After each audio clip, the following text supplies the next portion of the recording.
Hey everyone, it's Fitz with your Monday post-press conference power talk, gathering our thoughts following the Tulane game, a hard-fought win for K-State.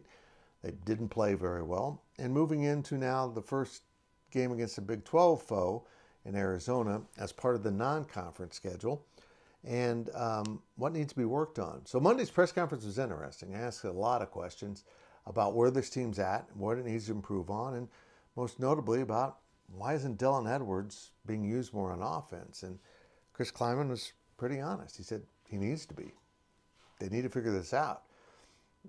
And I'm a little baffled by it. The kid has been really productive. Maybe he doesn't know much of the playbook. Maybe they've been saving stuff. We haven't really seen him and DJ Giddens on the field together. We haven't seen him do a whole lot, but in his 12 touches of the ball, receptions and carries, he's scored 3 touchdowns and averaged 9.5 yards per touch. That's a guy you got to get more involved. So I'm just a little baffled by it, and I ask questions. Also, I'm a little concerned about Avery maybe running timid. Now, Avery said, this is what a great kid he is. I apologize if it looked that way. But he has been cautious with the injury situation and not taking some of the chances. And Chris Klieman said when I asked about that he probably would make different decisions in the third and fourth quarter than the first and second quarter. And they haven't talked to him about avoiding injury. He's just being cautious because he knows he's an important element of this offense. This team has a long ways to go.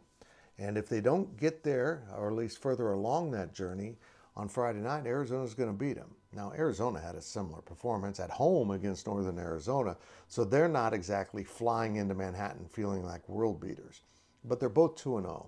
And this is a game that will be nationally televised, the first in the Fox Friday series. So this new programming for Fox kicks off in Manhattan, which is kind of cool. This is a really significant game. Yeah, it doesn't count in the conference standings, but it counts in your ego as a member of the conference. You want to protect your home field against visitors. And K-State knows it's Friday night. Maybe there'll be a little bit smaller crowd. They're not sure how Friday night football will affect attendance with high school games going on. And oh yeah, Kansas plays at home on Friday night also, or whatever their home is. I think they're at Children's Mercy again against UNLV. It's just going to be chaos for those poor local TV stations trying to cover everything. Hopefully K-State fans show up because this is a big one. Arizona has maybe the best quarterback receiver combination in the country. And unlike the Tulane quarterback, who was really good throwing the ball, but uncomfortable getting pressured, which K-State did relentlessly in the second half, Noah Fifita doesn't care. If you put him under pressure, he's going to run. If you squeeze too hard, he's going to run. And he's really good at it. And plus, he can put the ball downfield. So it'll be a different approach for the K-State defense. I'm not sure how they're going to handle it. I'm really not. We'll find out exactly what Chris Klieman and Joe Klanderman want to do with him. They'll bring pressure. That's K-State's brand right now. But on the back end, awesome. They got to be better than they were. They were awful. And I asked Jordan Riley about that today at the press conference. I even asked about his play on a touchdown pass that he looked like he was going to break on the ball. Looked like maybe then he was going for the hit, and he didn't either. And he basically just said, this weren't his words, but he brain farted. He thought about going for the ball, then decided to go for the hit, but then he saw Marquise Siegel come from the other side, and he said, I just steered off. I just kind of froze up on that. And I get that. There was a lot of split-second decisions going on. But this will get better as the team sees more reps. Now, there was a play that Chris Klieman admitted, another touchdown, where someone was just in zone defense when everyone else was playing man. And so the guy covering, that was supposed to cover the receiver, was just standing in the zone with no one around. Those kind of mistakes have got to stop. We saw missed blocks on offense.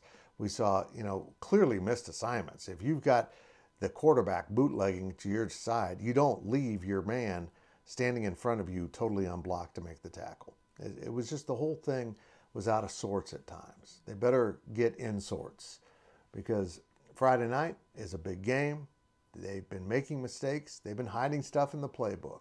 It's time to crack that puppy open, show some more things on the field, and be aggressive on both sides of the ball starting at the kickoff.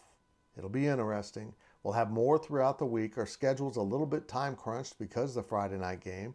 We'll be pushing up some of the podcasts to not release at midnight, but maybe 6 p.m. the day before, so that you can have all your content in plenty of time to watch the Cats and the Cats. And oh yeah, did you see the really cool red script helmets that Arizona is going to wear for the first time? They'll be wearing helmets that say Cats in Script. I kind of wish K-State would actually wear their Cats in Script helmets, even though I'm not a big fan of that logo. That'd be pretty funny, a little cats on cats violence. But, as I mentioned, I think K-State will roll out in their 1989 throwbacks. Purple over silver with silver helmet. I screwed it up. I was right there and messed it up at the end.